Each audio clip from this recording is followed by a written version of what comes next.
To be honest, that's the jury is still out generally about that one. But what I want to believe is that for every concept that we look at, right, you have the lower limits, you have the upper limits, and you have the general limits. That's my firm belief. Having said Mm. that, what you describe right now is switching between tasks that are different. What I like to do is I like to batch, right? So if I know that I'm creating Word documents, for example, I would kind of schedule that documentation process within a block of time and say, oh, I have 4 Word documents to finish. And I would set them and say, I'm going to be on Word for this 4 hours. I mean, that's crazy to be honest. I don't think I spend 4 hours on Word, except I'm writing a book or something. But I can't I kind of chunk them and say, That, I'm that's doing so that my realistic, you know. brain is set. Yeah. So that my brain is set to that. Then I move to Excel and then it's Excel. If I'm working on curriculum, I can work on curriculum for different class levels, but it's all curriculum work that I'm doing. So I like to batch things. I don't switch between curriculum and then I go and do Word and then I go and go. I try not to do that because yes, that period of transitioning between so different tasks can, because your brain then has to catch up, right? So I do find that in some regard that is it does work. But what I say to people, and that's the same thing I'll say to those of you that are listening today, say to yourself, what are the tasks that are interwoven, right?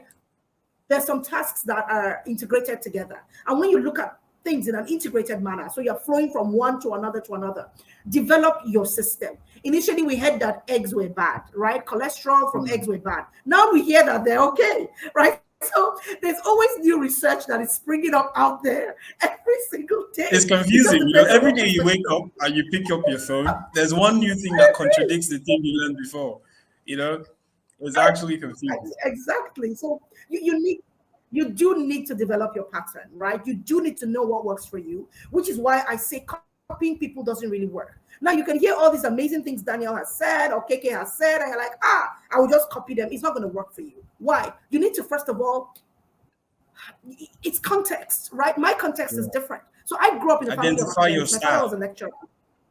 Yeah. Exactly. Identify your style, put it within your context, then adapt it to make it work for you. And that way you would find that all of these things that you're learning, simply because you have internalized them, it would work better. You can even do it much better than he's doing it because it's your style. It's a different style than his, right? So that's what I would say about that really interesting piece of You're research.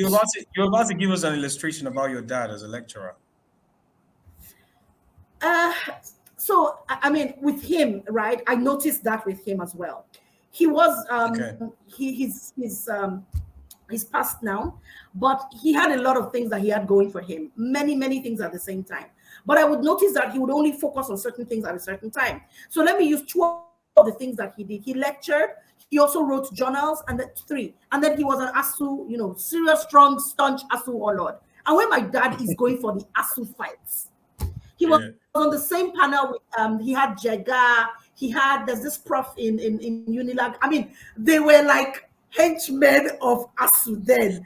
And my dad would freeze out, he would freeze out anything, right? And everything that distracted him from Asu at that point in time. And we had to understand that, right? Because he was on the Mm. Asu journey. You couldn't come to him and be talking about school fees. He would not listen to you at that time. He was Mm. on ASU journey. And then when he had to be this lecturer, he was the lecturer, right? And he would never bring work home, except when we had gone to bed. Then he would sit down and do his work. Now, I found that was Mm. different for me, right? Because it wasn't his business, so to speak, but it was mine. So for me, I knew that I had to be a mom, which again is part of multitasking. I had to be a mom, a wife, and a business owner at the same time.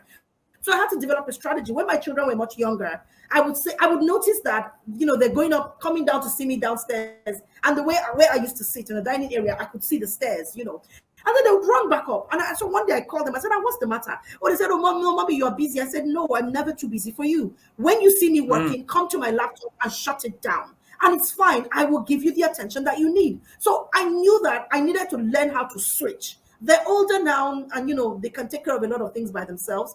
But at different stages in your life, you need different skill sets. And you need to recognize that a skill set would only serve you so much. Daniel talked about transferable skills, skills that are neutral depending on where you are.